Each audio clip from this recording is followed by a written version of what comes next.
Hey guys, I'm Chewy Mew, but my real name is Eric, and welcome to another Chewy Mew review. Today we're going to be taking a look at a custom figure, and that is a custom Riot figure. So this figure isn't using just one body, it's actually using two different bodies.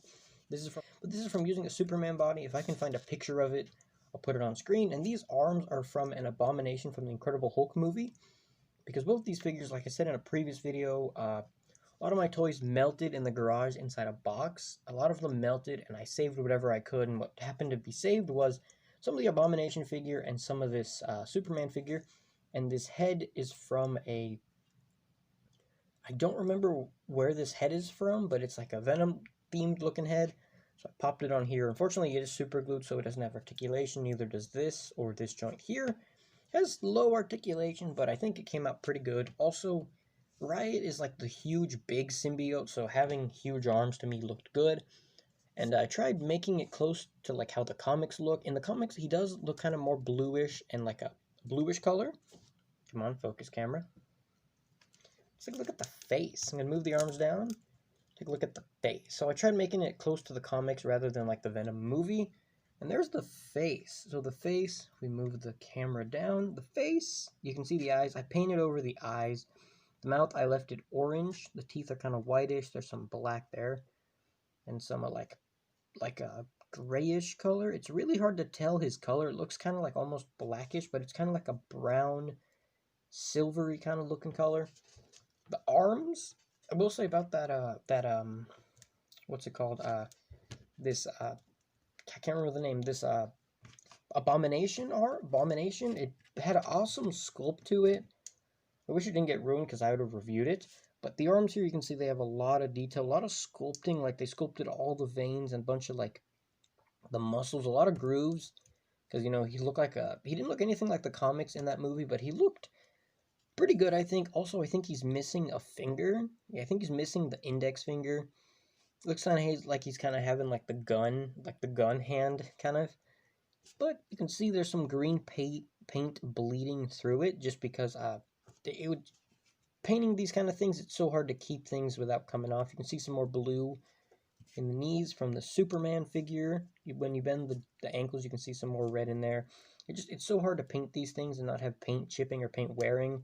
A lot of the joints are pretty tight because this Superman, I think it was like a 2000 maybe 6, maybe 7, maybe 8, I don't know.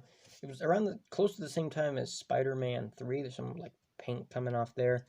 So there's like some whitish looking color. It's just so hard to tell what color this looks because the lighting just doesn't do it justice. Yeah, maybe if I go over here so we can take a better look. You can see there's like some looks like kind of dusty pattern. Because in the comic books, he kind of has like a peach looking color, like some peach on the shoulders, peach on the chest and stuff. I tried replicating that, but I don't really know how to do that. I don't know how to paint it like, you know, like Hasbro Toy Biz, where it has like, you can see the muscles have like the shading look, like kind of shading look. Can't really do that with paintbrushes. But either way, I think this came out looking pretty good. I think it looks good. It could definitely be better, but you know, I just think it looks kind of good. Got like hair on my camera from the light. And move the thing back here. And let's take a look at, I don't know why the lighting is just being so dumb today. Maybe, oh, that looks better there. Okay, let's take a look at his articulation. So the head would be on a ball joint, but can't move. I had to super glue it on. There was no other way to connect it. There's a side shot of the head. The torso did have a torso crunch. The Superman figure did, but when I attached it, the joint got so much paint and so much, I think, glue on it too, so it no longer works. There would be a rotation in the waist, but the Superman figure actually broke here, so it had to be super glued back together, and that was before I knew like all my custom stuff, like how to do customs, because I would have fixed it, but there's no way to do so. The legs kick out, and this leg kind of goes back down. It was incredibly loose, so I had to put some glue dots. He can do the splits, which I don't know if Riot would be able to do the splits, but he can. And note the way the joints move. Since this isn't made by Toy Biz or Hasbro, it doesn't use like the typical joints, because Disney, or not the Disney, DC doesn't have their figures made by the same company, so they had to figure, I think it's Mattel maybe, so they have to figure out their own articulation stuff. He rotates here, which is kind of similar to where the Marvel Legends rotate up here. Single bend in the knee, and then a pretty good bend, a pretty good hinge in the ankle. As far as the arms, they rotate all the way around. They go up pretty much all the way. That's pretty good. He has a single bend in the elbow. It actually rotates here as well. I don't like rotating that because it peels some paint off. And the arm also rotates here. But yeah, that's pretty much all for this figure. I really wish I had more to say about this, but I kind of don't.